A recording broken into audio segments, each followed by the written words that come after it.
여호수아 15장 20절에서 63절까지 말씀입니다.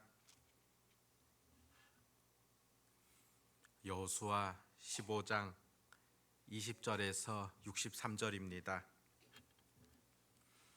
우리 같이 하나님의 말씀을 읽도록 하겠습니다.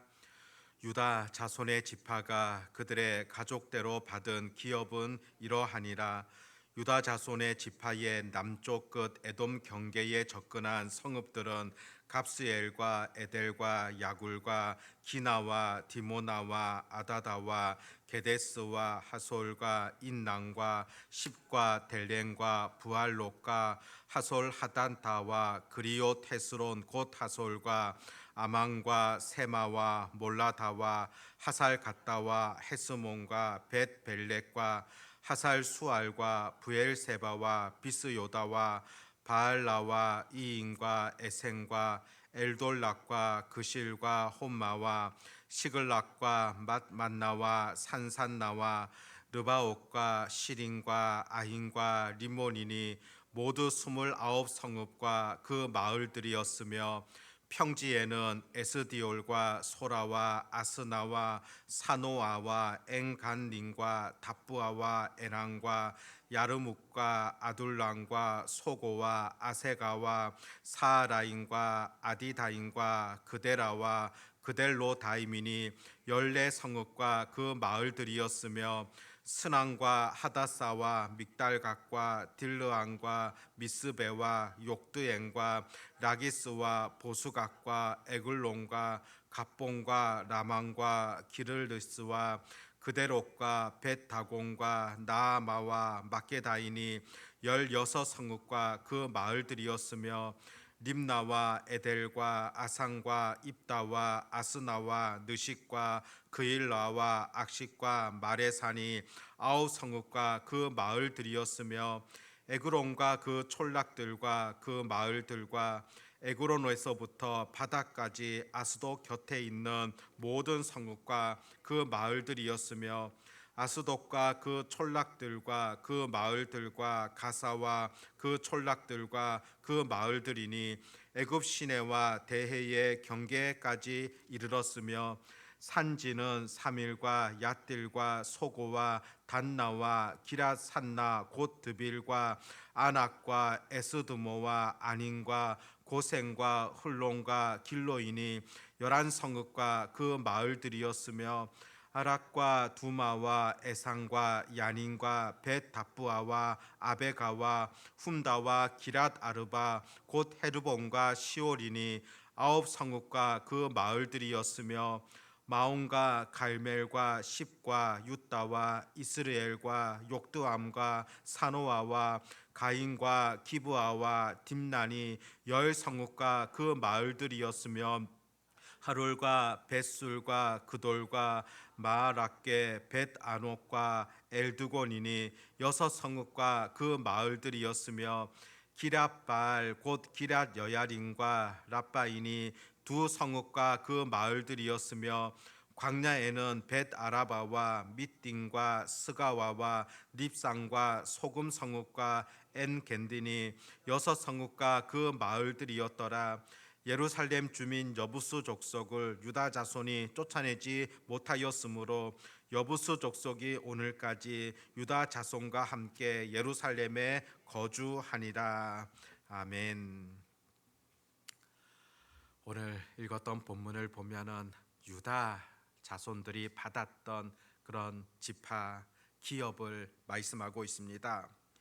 20절에 보니까 유다 자손의 지파가 그들의 가족대로 받은 기업은 이러하니라, 그렇게 시작이 되어집니다. 기업이 이러하다. 이 기업이라는 말 어떤 의미를 갖고 있겠습니까? 우리가 성경을 읽다 보면은 기업이라는 단어를 많이 마주하게 됩니다. 기업이라는 말 가장 근본적인 그런 의미를 찾아보면은 조상 대대로 물려받게 되는 재산을 뜻하고 있습니다.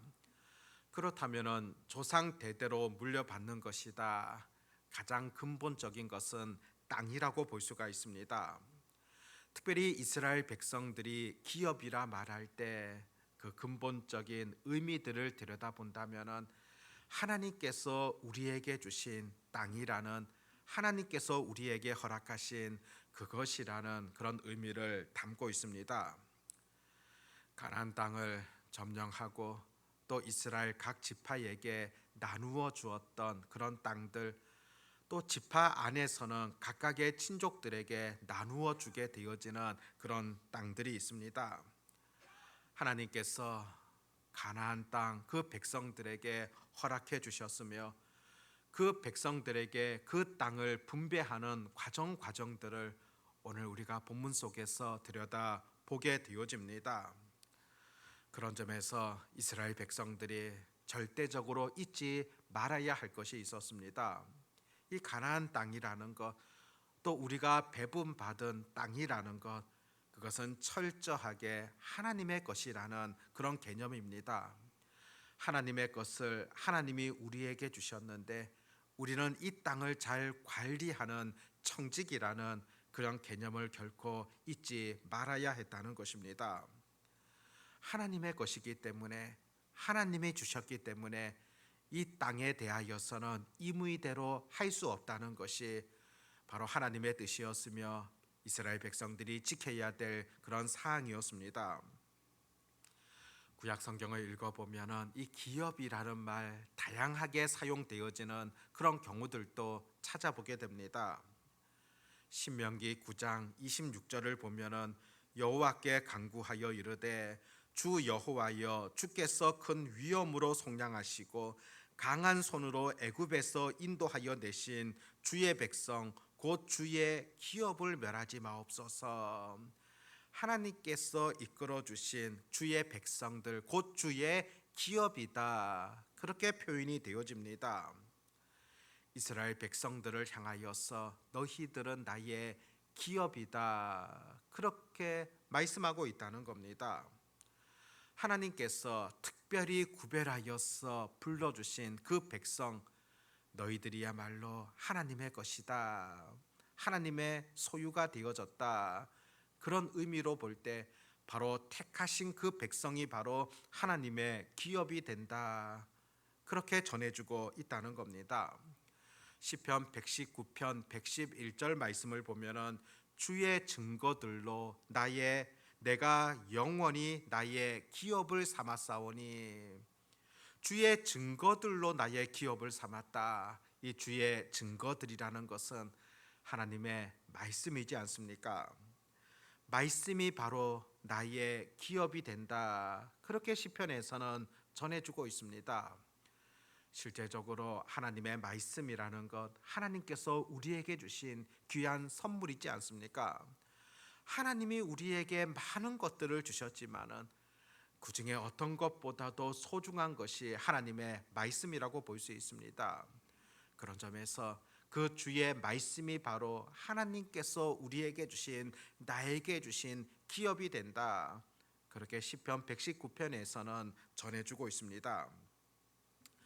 오늘 또 이 땅을 분배하게 되어지는 그런 내용이 기록되어지는데 지파별로 지금 분배를 하고 있습니다. 또 지파 안에서 친족 가족별로 그렇게 배분하게 되어지는 과정들도 보게 되어집니다. 이렇게 배분함을 통하여서 하나님께서는 모든 지파가 균등하게 이 땅을 가지도록 허락하셨다는 것입니다. 균등하게 허락하신다, 사실상 이것이 하나님의 마음이고 또 하나님이 바라시는 바라 볼 수 있습니다. 모든 물질이라는 것, 또 사람이 갖고 누릴 수 있는 것, 늘 하나님께서는 균등하게 그렇게 허락하십니다. 그런데 실제 이 땅 가운데 죄가 들어옴을 통하여서 이 균등이 무너지지 않았습니까? 오히려 많이 가진 사람은 더 많이 갖게 되어지고 또 어떤 사람은 갖지 못하게 되어지는 그런 결과를 초래하지 않았습니까? 이것은 바로 이 땅에 죄가 들어옴을 통하여서 그 하나님의 뜻이 온전히 실현되지 못하였던 그런 결과라고 볼 수가 있습니다. 하나님의 분명한 그런 마음을 우리가 잊지 않는다면 이 땅 가운데서도 이 균등의 원리가 나타날 수 있도록 우리가 힘써야 한다는 겁니다. 좀 더 가진 사람이라고 한다면은 어려운 사람들을 위하여 베풀 수 있는 것, 이것이 바로 그리스도인들의 균등의 원리, 또 그와 같은 삶을 살아가야 함을 우리가 분명 잊지 마셔야 됩니다. 그런데 하나님께서는 그 땅을 분배하면서 다른 지파와의 결혼도 금지하셨습니다. 그 이유가 무엇이겠습니까? 만일 아들이 없어서 딸이 그 땅을 분배받았다고 생각해 보십시오. 그런데 그 딸이 다른 지파와 결혼을 하게 되어진다면은 그 땅이 다른 지파로 넘어가게 되어지는 그런 가능성들이 존재하지 않겠습니까? 그것을 방지하려는 그런 목적으로 같은 지파 사람들끼리 결혼을 해야 된다, 그런 의미들도 구약 성경에 담고 있는 것을 보게 됩니다.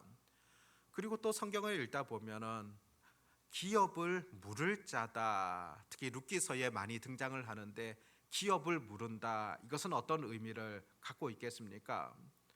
혹 지파들 간에 아니면 지파 안에 친족들 간에 시간이 흐르다 보면은 오히려 자기 친족이나 지파의 땅을 다른 곳으로 넘기게 되어지는 그런 경우들이 생길 수 있지 않겠습니까?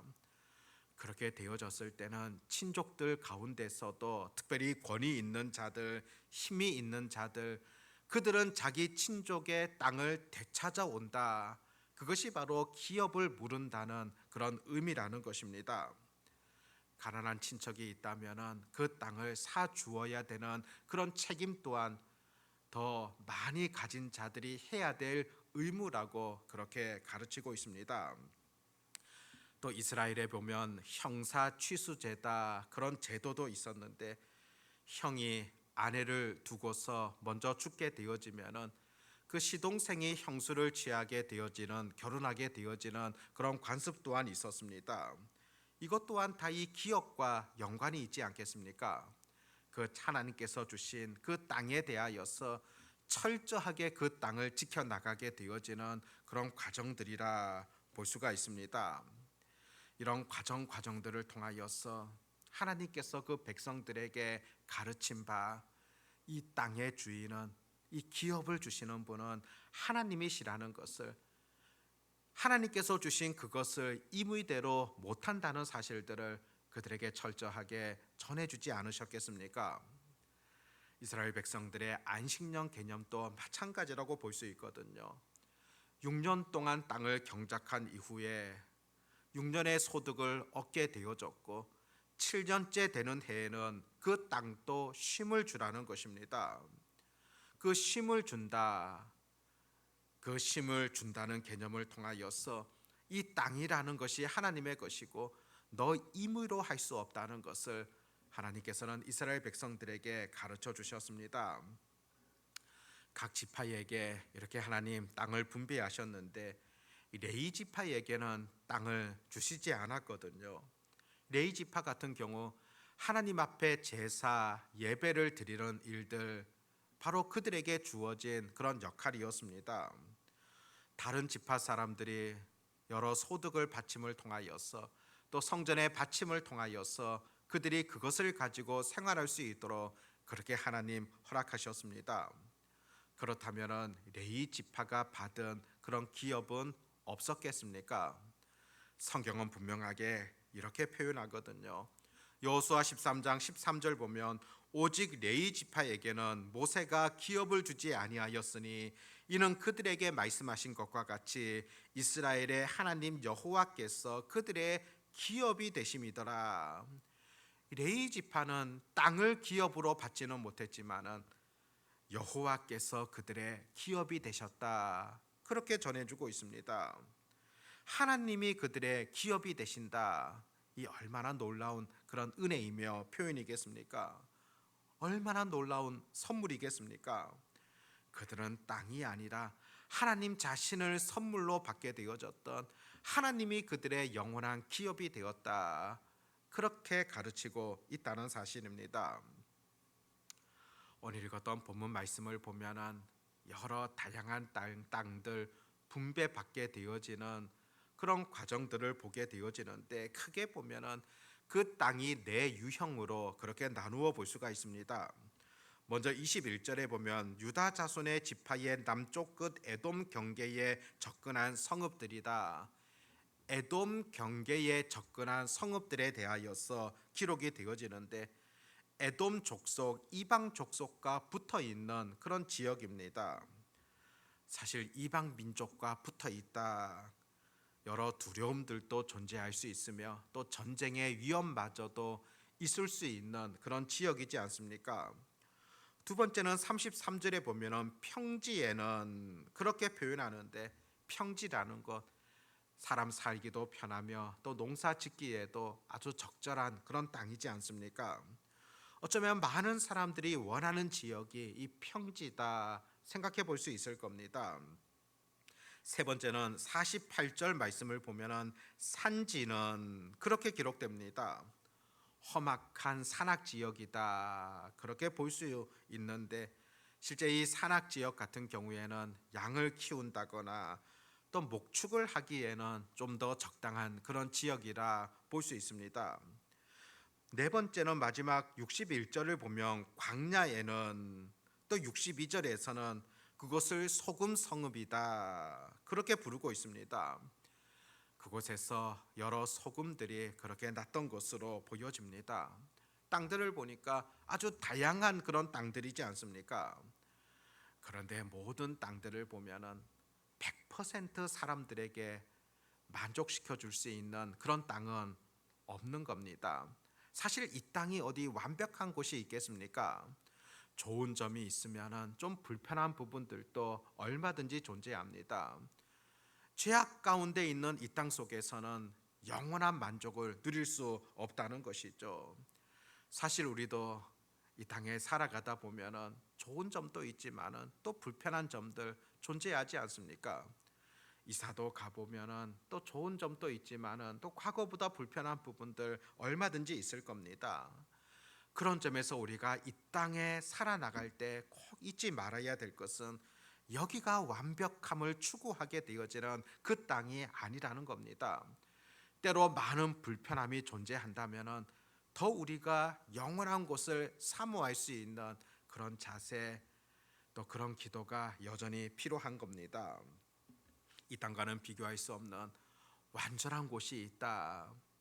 이 땅에서는 여러 이스라엘 백성들에게도 분배받았던 땅들이 있고, 또 우리들도 이 땅 가운데 소유하게 되어지는 무엇이 있다 할지라도 우리가 누려야 될 것, 영원한 그 천국이야말로 우리의 모든 것을 만족시켜 줄 수 있다, 그런 소망 가운데 우리가 살아가야 된다는 겁니다. 또 하나 우리가 잊지 마셔야 될 것은, 레위 지파는 하나님이 기업이 되신다 그렇게 말씀하셨는데, 실제로 예수님께서 오심을 통하여서 우리 모두가 다 레위 지파, 제사장 지파다 그렇게 볼 수가 있습니다. 그렇다면 우리 모두에게 정말로 가장 큰 기업이 되시는 분은 하나님이시지 않습니까? 우리가 어떤 것을 소유하고 있다 할지라도, 내 손에 쥐고 있다 할지라도 그 근본에는 하나님이 우리에게 주셨다는 개념과 더불어서, 또 내가 소유하고 있는 모든 것들 그 가운데 가장 소중한 것, 가장 대표적인 것, 그것이야말로 하나님이 우리의 기업이 되신다 그것이지 않겠습니까? 실제로 하나님께서 나를 위하여 예수 그리스도를 보내어 주셨으며, 또 예수 그리스도를 믿는 자들 가운데 영원토록 성령 하나님께서 그 심령 가운데 거하고 계십니다. 이것이야말로 가장 큰 기업이 되시는 그 하나님께서 우리에게 베푸신 은혜라는 것을 잊지 마셔야 됩니다. 그 전능하신 분을 모시고 살아가는 복된 인생이라는 것을 우리가 기억하며, 바로 그 하나님으로 인하여서 소망을 갖고, 또 나의 기업이 되신 하나님을 통하여서 또 새로운 삶을 살아가는 그런 은혜들이 오늘도 기도하는 우리 가운데 있어지기를 바랍니다. 기도하겠습니다. 하나님 아버지, 이스라엘 백성들의 땅을 분배하게 되어지는 그런 과정들을 살펴보게 되어집니다. 의미 없는 그런 성읍들, 지명들, 사람들 같지만은 그럼에도 이것을 통하여 주시는 하나님의 분명한 메시지가 있다는 것을 우리가 깨닫게 되어집니다. 모든 땅의 주인 되시는 분은 하나님이시고 하나님께서 사람들에게 주셨다는 사실, 또 그것들을 관리하는 청직이라는 사실들을 잊지 아니하는 그런 은혜가 있게 해 주시옵소서. 여전히 이 균등의 원리가 실현되기를 바라시는 하나님의 마음 또한 잊지 않게 하여 주시옵시고, 우리가 이 땅 가운데서 이 원리를 실천할 수 있는 그런 방안들이 무엇인가를 바르게 깨닫고 행할 수 있는 하나님의 백성들 되게 해 주시기를 간절히 소망합니다. 아버지 하나님, 무엇보다 하나님이 우리의 기업이 되신다는 사실, 하나님께서 우리에게 이 놀라운 은총을 베풀었다는 사실을 잊지 아니하며 믿음으로, 담대함으로, 감사함으로 살아가는 그런 은혜들이 있게 해 주시옵소서. 아버지 하나님, 또 내일 거룩한 주일을 맞이하여 주님 앞에 나와 예배하게 되어지는 모든 지체들을 하나님의 능력의 손으로 늘 어루만져 주시기를 소망합니다. 의미 없이 그냥 한 주간에 한 번 나와 예배 드리게 되는 그것이 아니라 정말로 하나님 앞에서 준비된 예배를, 하나님이 기뻐하시는 그런 예배를 드릴 수 있는 저희들 되게 해 주시옵소서. 오늘도 부르짖는 자들에게 주의 은혜를 더하여 주시기를 간절히 소망하오며 전능하신 우리 주 예수님의 이름으로 기도드립니다. 아멘.